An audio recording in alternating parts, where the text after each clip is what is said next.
नमस्कार दोस्तों, स्वागत है आप सभी का। बात करेंगे आज पहली बड़ी खबर में। सर्वे में पता चला बंगाल में दीदी के हैट्रिक असम में बीजेपी की वापसी। जाने कहां किसकी बन रही है सरकार, हम आपको पूरी वीडियो में बताएंगे। वहीं अगली बड़ी खबर में बताएंगे केंद्रीय मंत्री ने ममता बनर्जी पर शेयर किया मीम, बेटी पराया धन होती है, इसे विदा करिए। वहीं अगली बड़ी खबर में हम आपको बताएंगे पांडुचेरी में अमित शाह का तन, छुट्टी पर गए राहुल गांधी को पता नहीं चला कि कब बना मत्स्य मंत्रालय। दोस्तों वहीं अगली बड़ी खबर में बात करेंगे पीएम मोदी पर फिर बरसे राहुल गांधी, हमने तो अंग्रेजों को भेज दिया तो मोदी क्या चीज़ है। वहीं अगली बड़ी खबर में हम आपको बताएंगे अखिलेश यादव का योगी पर हमला, बोले ठोक दो ऐसी डोज दूंगा कि दर्द दूर हो जाएगा, जैसी भाषा का अहंकार सूचक होता है। वहीं अगली बड़ी खबर में बात करेंगे गुलाम नबी आज़ाद ने प्रधानमंत्री की तारीफ की, बोले वो कम से कम अपनी असलियत तो सामने आने देते हैं। दुनिया की ऐसी खबरों जानने के लिए हमारे चैनल को सब्सक्राइब करिए और बेल आइकन जरूर दबाइए। तो चलिए शुरू करते हैं पहली बड़ी खबर को।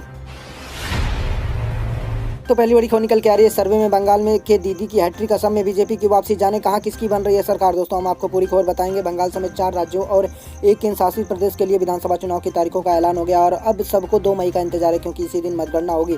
हाल की चुनाव की तारीखों को ऐलान के साथ ही चुनाव आचार संहिता भी लागू हो गई और राजनीतिक दल मतदाताओं को लुभाने की कोशिश में जुट गए हैं। दोस्तों बताते हैं कि 2 मई आने वाले अभी वक्त है, लेकिन एबीपी न्यूज और सी वोटर ओपिनियन पोल के जरिए यह जानने की कोशिश की गई है कि बंगाल, असम, केरल, तमिलनाडु और पांडुचेरी में किसकी सरकार बनने की आसार है। ओपिनियन पोल के जरिए जानने की कोशिश करते हैं कि भारतीय जनता पार्टी, कांग्रेस, तृणमूल कांग्रेस समेत कई अन्य पार्टियों के लिए फिलहाल कैसी संभावना बनती जा रही है। दोस्तों हम आपको बताते हैं कि सबसे पहले बात पांडुचेरी की ओपिनियन पोल के अनुसार 30 सीटों वाली पांडुचेरी विधानसभा में बीजेपी की अगुवाई वाले एनडीए को 46% वोट मिलने की संभावना है। तो बताते हैं 2 कांग्रेस गठबंधन को 36% वोट मिल सकते हैं। इसी तरह से सीट के आधार पर देखें तो एनडीए को 17 से 21 सीट, तो कांग्रेस गठबंधन को 8 से 12 सीट मिलने के आसार हैं। दोस्तों अब केरल की बात करते हैं ओपिनियन पोल के जरिए।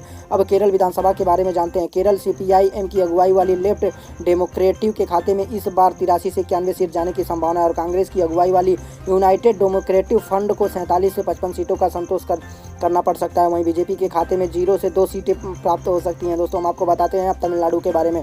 ओपिनियन पोल के मुताबिक तमिलनाडु के एआईएडीएम के गठबंधन को 29% वोट मिल सकते हैं, जो डीएमके गठबंधन को करीब 41% वोट मिलने के आसार दिख रहे हैं। अन्य को करीब 30% वोट मिल सकते हैं। सीटों के आधार पर देखें तो तमिलनाडु में एआईडीएम के गठबंधन को 58 से 66 सीटें, डीएमके गठबंधन की इस बार सत्ता में वापसी हो रही है। डीएमके गठबंधन को 154 से 162 सीटें मिलने का अनुमान है, जबकि अन्य खाते में महज 8 सीटें ही मिल सकती हैं। तो अब बताते हैं असम की बात क्या है। ओपिनियन पोल के मुताबिक असम में बीजेपी गठबंधन के खाते में 42% वोट जाते दिख रहे हैं, तो कांग्रेस गठबंधन को 31% वोट मिल सकते हैं। अन्य के खाते में 27% वोट जाने की संभावना है। पोल के अनुसार 126 सदस्यीय विधानसभा में बीजेपी गठबंधन के खाते में 68 से 76 सीटें जाने की उम्मीद है, तो कांग्रेस गठबंधन को 43 से 51 सीटें मिल सकती हैं। असम में विधानसभा की 156 सीटें और सदन में बहुमत के लिए 64 सीटें मिल सकती हैं। तो अब बताते हैं हम आपको बंगाल के बारे में। बंगाल क्या है, अब बात करते हैं पश्चिम बंगाल के सीटों के आधार पर बात करें तो ममता बनर्जी की अगुवाई वाले टीएमसी एक बार फिर राज्य की सत्ता में लौटती दिख रही हैं। ओपिनियन पोल के मुताबिक टीएमसी को 148 से लेकर 164 सीटें मिल सकती हैं।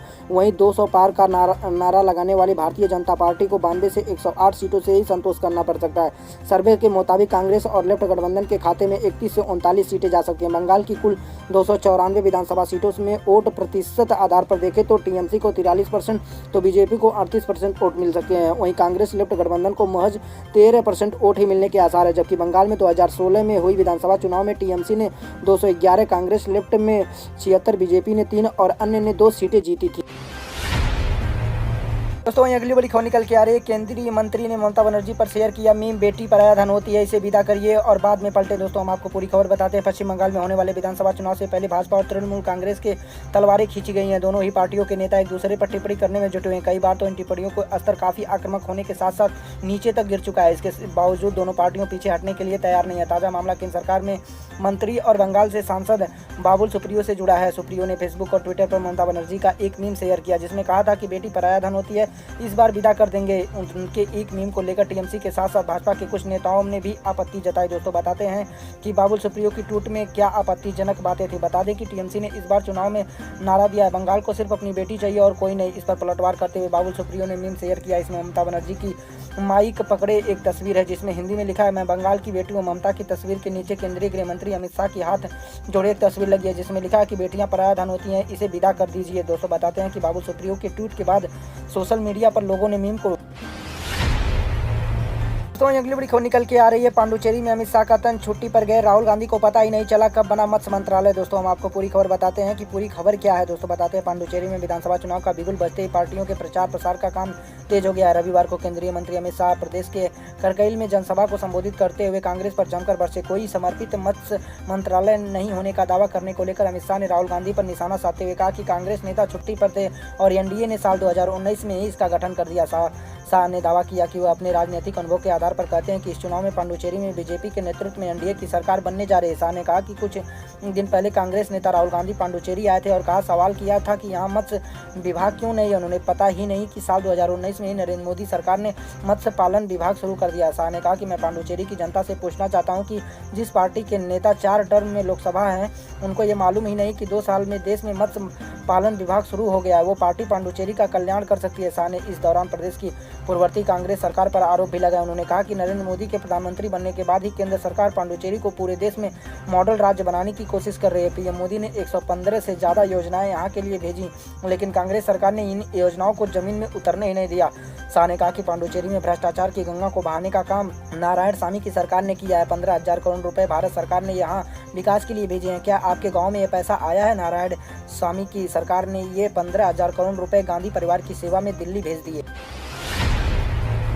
दोस्तों अगली बड़ी खबर निकल के आ रही है। पीएम पर फिर बरसे राहुल गांधी, हमने तो अंग्रेजों को वापस भेज दिया, फिर नरेंद्र मोदी क्या चीज़ है। दोस्तों बताते हैं पूरी खबर क्या है। विधानसभा चुनाव की घोषणा के बाद रविवार को तमिलनाडु दौरे पर पहुंचे वरिष्ठ कांग्रेस नेता राहुल गांधी ने एक बार फिर प्रधानमंत्री नरेंद्र मोदी पर प्रहार किया। राहुल गांधी ने दावा किया कि केंद्र में बीजेपी के शासन के दौरान अमीरी गरीबी की खाई बहुत बढ़ गई है। उन्होंने कहा कि हमने नरेंद्र मोदी से कहीं ज़्यादा शक्तिशाली दुश्मन को हराया है। तिरुनेलवेली में शिक्षकों से संवाद करते हुए राहुल गांधी ने कहा कि हम एक ऐसे शत्रु से लड़ रहे हैं जो अपने विरोधियों को कुचल रहा है। हम पर यह पहले भी कर चुके हैं और हम इससे भी ज़्यादा शक्तिशाली शत्रु को हरा चुके हैं। अंग्रेज नरेंद्र मोदी से भी बहुत ज़्यादा शक्तिशाली थे। ब्रिटिश हुकूमत की तुलना में मोदी क्या चीज़ है। इस देश के लोगों ने अंग्रेजों को वापस उनके देश भेज दिया। उसी तरीके से हम लोग इन्हें नरेंद्र मोदी को भी नागपुर भेज देंगे। हम यहाँ काम बिना घृणा, क्रोध और हिंसा के करेंगे। वे हमारे साथ जो कर सकते करें, चाहे हमें गालियाँ दे, मारें या फिर मुँह पर थूक दें, हम उनकी तरह व्यवहार नहीं करेंगे। दोस्तों बताते हैं वहीं राहुल गांधी ने दक्षिण तमिलनाडु की यात्रा में दूसरे दिन तूतीकोरिन में नमक श्रमिकों से बातचीत की। जब मजदूरों की स्वास्थ्य संबंधी मुद्दों पर समेत अपनी पीड़ा उन्होंने सुनाई तो गांधी ने कहा कि वह उनके साथ है। एक महिला ने इस साल 4 महीने के लिए सरकार से आर्थिक सहायता मांगी थी। जब उनके पास नमक बनाने का काम नहीं होता तो गांधी ने कहा कि कांग्रेस नीति संयुक्त प्रगतिशील गठबंधन के पास ऐसे मुद्दों से निपटने का विचार था। उन्होंने कहा जब यूपीए सप्रसंग तहत के हम सत्ता में थे तो हमने देखा कि भारत में संपत्ति का विवरण बहुत पक्षपातपूर्ण है। कांग्रेस नेता ने कहा कि कुछ लोग तो बहुत हो रहे हैं जबकि कई लोग गरीब हो रहे हैं। उनका आरोप लगाया कि अब केंद्र में बीजेपी की सत्ता में आने वाला बहुत बड़ा ज़्यादा प्रभाव गंदा दिख रहा है। दोस्तों अगली बड़ी खबर निकल के आ रही है। अखिलेश का योगी पर हमला, बोले ठोक दो, ऐसी डोज दूंगा कि दर्द हो जाएगा जैसी भाषा अहंकार का सूचक है। दोस्तों बताते हैं कि सपा अध्यक्ष और पूर्व मुख्यमंत्री अखिलेश यादव ने कहा कि प्रदेश की राजनीति में भाषा व आचरण में गिरावट चिंतनीय, आरोप प्रत्यारोप और धमकी का कोई जगह नहीं हो सकता है। जो राजनीति में उन्हें सार्वजनिक जीवन की गरिमा बनाए रखनी चाहिए। हाल ही में विधानमंडल में जिस भाषा व व्यवहार का प्रदर्शन किया गया वो लोकतांत्रिक और मान्यताओं की गरिमा को गिराने वाला है। लोकशाही में एक आधिकारिक मानसिकता का प्रदर्शन अत्यंत दुर्भाग्यपूर्ण और अछावनीय है। अखिलेश यादव ने शनिवार को जारी बयान में कहा कि लोकलाज से ही लोक राज चलता है। मुख्यमंत्री द्वारा सत्ता का दुरुपयोग, ठोक दो, ऐसी डोज दूंगा कि दर्द हो जाएगा जैसी भाषा का प्रयोग अहंकारी मनोदशा का सूचक है। दोस्तों बताते हैं कि जनता जब सब देख रही है, सदन में सड़क तक भाजपा के चाल और चरित्र का वास्तविक चेहरा सामने आ चुका है। उन्होंने कहा कि सपा ही भाजपा का विकल्प है। भाजपा को वर्ष 2022 में किसानों, नौजवानों समेत सभी वर्गों के लोगों का आक्रोश भारी पड़ने वाला है। उन्होंने कहा कि यह समझ से परे है कि भाजपा को किसानों से इतनी नफरत क्यों है। किसान कई माह से धरना प्रदर्शन कर रहे हैं लेकिन केंद्र सरकार ने उनके साथ वार्ता पर समस्या का समाधान की दिशा में कोई कदम नहीं उठाया। भाजपा ने अपने संकल्प पत्र पर किए वादे को भी भूल गई है। दोस्तों बताते हैं कि जनप्रतिनिधि जब जनता की परेशानियों से संबंधित सवाल करते हैं तो उनके वादे पर जवाब मांगते हैं तो भाजपा भड़क जाती है। जनता को डराने वाली भाजपा। अगली बड़ी खबर निकल के आ रही है। गुलाम नबी आज़ाद ने प्रधानमंत्री की तारीफ, बोले वो कम से कम अपनी असलियत तो नहीं दिखाते हैं। दोस्तों हम आपको पूरी खबर बताते हैं। कांग्रेस से असंतुष्ट नेताओं की अगुवाई वाले गुलाम नबी आज़ाद ने पार्टी नेतृत्व को तीखे तेवर दिखने के लिए एक दिन बाद रविवार को एक कार्यक्रम में प्रधानमंत्री नरेंद्र मोदी की तारीफ की। आज़ाद शनिवार को जम्मू में पार्टी के अन्य असंतुष्ट नेता कपिल सिब्बल, राज बब्बर, भूपेंद्र सिंह हुड्डा, पूर्व केंद्रीय मंत्री आनंद शर्मा, राज्यसभा सांसद विवेक खन्ना के साथ दिखे। दोस्तों बताते हैं गुलाम नबी आज़ाद ने कार्यक्रम में कहा कि उन्हें बहुत सारे नेताओं की बहुत सी अच्छी बातें पसंद आती हैं। आज़ाद बोले, जैसे कि हमारे प्राइम मिनिस्टर, वो कहते हैं कि मैं बर्तन मांजता था और चाय बेचता था, सियासी तौर पर अब उनके खिलाफ है, लेकिन कम से कम असलियत वे नहीं छिपाते हैं। अपनी असलियत छिपाई तो आप एक ख्याली और बनावटी दुनिया में रहते हैं। आदमी को अपनी असलियत का फ़क्र होना चाहिए। दोस्तों बताते हैं कि पूर्व राज्यसभा सांसद आज़ाद ने कहा, मैं दुनिया के 100 से ज़्यादा मुल्कों में घुमा हूँ, 5 सितारा और 7 सितारा होटलों में भी ठहरा हूँ, लेकिन जब मैं अपने गांव के लोगों से मिलता हूँ, फिर चाहे उनके कपड़े ज़्यादा धुले हुए हों या ना धुले हुए हों, तो अलग भी खुशबू आती है, उनका अलग ही मज़ा आता है। कांग्रेस के वरिष्ठ नेता कपिल सिब्बल ने शनिवार को कहा कि हमें लगता है कि कांग्रेस कमज़ोर हो रही है, लेकिन अनुभवी नेता गुलाम नबी आज़ाद के गहरे राजनीतिक अनुभव का इस्तेमाल नहीं कर रहे हैं। मनीष तिवारी, हरियाणा के मुख्यमंत्री भूपेंद्र सिंह हुड्डा, राजबब्बर और आनंद शर्मा सहित कई पार्टी नेता शामिल हुए। कांग्रेस के इन नेताओं को G23 भी कहा गया। इन G23 कांग्रेस सदस्यों में से जिन्होंने हाल ही में पार्टी अध्यक्ष सोनिया गांधी को पत्र लिखकर संगठनात्मक सुधार करने की मांग भी की थी।